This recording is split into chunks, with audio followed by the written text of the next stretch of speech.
চিংড়ির প্রত্যেক কটা রেসিপির মধ্যে এই রেসিপিটাও অসাধারণ। এই রেসিপিটা খুবই সুস্বাদু হয় খেতে, গরম ভাতের সঙ্গে খুবই ভালো লাগে।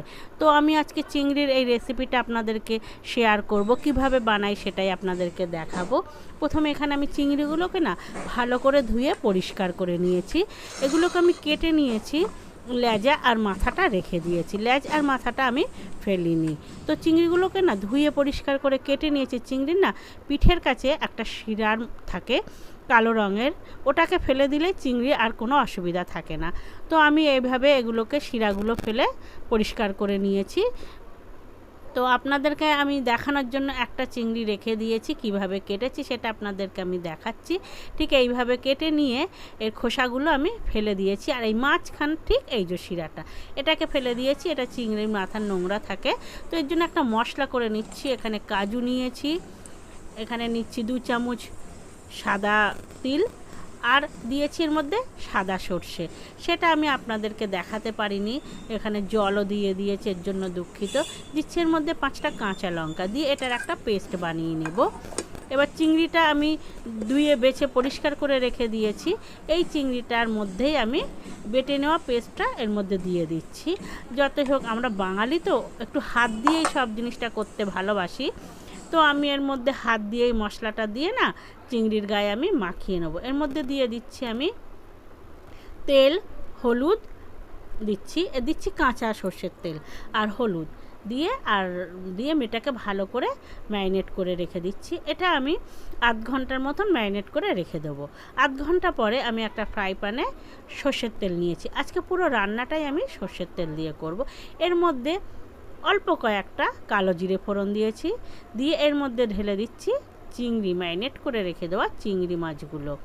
চিংড়ি মাছটা দিয়ে হালকা নাড়িয়ে নিচ্ছি, এটা কিন্তু কষাবো না, জাস্ট একটু দিয়ে হালকা নাড়িয়ে পাতিয়ে নিয়েছি।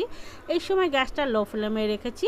এবার মিক্সির বাটিটা ধুয়ে আর যে পাত্রে ম্যারিনেট করে রেখেছিলাম সেটা ধুয়ে আমি জল দিয়ে দিলাম এর মধ্যে পরিমাণ মতো লঙ্কা গুঁড়ো আর লবণ দিয়ে হালকা নাড়িয়ে নিচ্ছি। এর মধ্যে কিন্তু আমি বেশি জল দেব না, খুব অল্প জলই দিয়েছি। দিয়ে এটাকে আমি ঢাকা দিয়ে লো ফ্লেমে মিনিট 5-7 ফুটিয়ে নিলে তাহলে পুরোপুরি চিংড়িটা সিদ্ধ হয়ে যাবে। তো চিংড়ি মাছটা দেখুন আমি জোরেই ফুটিয়ে নিয়েছি, টকবক করে ফুটছে। এবারে জলও ছেড়ে দিয়েছে। এবারে আমি কি করব, এটাকে ঢাকনা দিয়ে ফুল ফ্লেমে খুব জোরে ফুটিয়ে নেব মিনিট 5। তাহলে এটা ঝোলটা মরে যাবে, গ্রেভি হয়ে যাবে। তো আমি দেখুন ফুল ফ্লেমে ফুটিয়ে নিয়েছি, ঝোলটা একদম মরে এসছে, তেলও ছেড়ে দিয়েছে, গ্রেভি গাঢ় হয়ে এসছে। তো এই সময় এর মধ্যে আমি আরেকটু কাঁচা সর্ষের তেল দিয়ে দিচ্ছি। কাঁচা তেল দিলে না টেস্ট ভালো হয়, গন্ধও ছাড়ে সুন্দর। তো আমি এটাকে একটা ফুট দিয়ে না ঢাকা দিয়ে রেখে দিচ্ছি। এখন এটা আমি সার্ভ করব না, মিনিট 2 ঢেকে রেখে দেবো, তাহলে সর্ষের তেলের গন্ধটা না চিংড়ি মাছের সঙ্গে মিশে যাবে, এর টেস্ট গন্ধটা না দ্বিগুণ হয়ে যাবে কাঁচা সর্ষের তেল চিংড়িতে দিলে। এবারে দেখুন গ্রেভিটা কত সুন্দর হয়ে এসছে। তো আমার রান্নাটা হয়ে এসছে, এটা গরম ভাতের সঙ্গে না খেতে অপূর্ব লাগবে। আমার রান্নাটা যদি আপনাদের ভালো লেগে থাকে তাহলে একটা লাইক দেবেন, আর কমেন্টে অবশ্যই জানাবেন কেমন হয়েছে।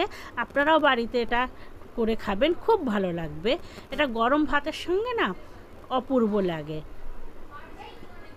সর্ষে দিয়ে চিংড়ি তো সেন্ট যেমন তেমন মানে খেতেও টেস্ট হয়, সবাই খেতে পারবে। এটা দুপুরে গরম ভাতের সঙ্গে ছুটির দিনে খুবই খুবই ভালো লাগবে। আর চ্যানেলটা যদি সাবস্ক্রাইব করা না থাকে তো একটা সাবস্ক্রাইব করে দেবেন।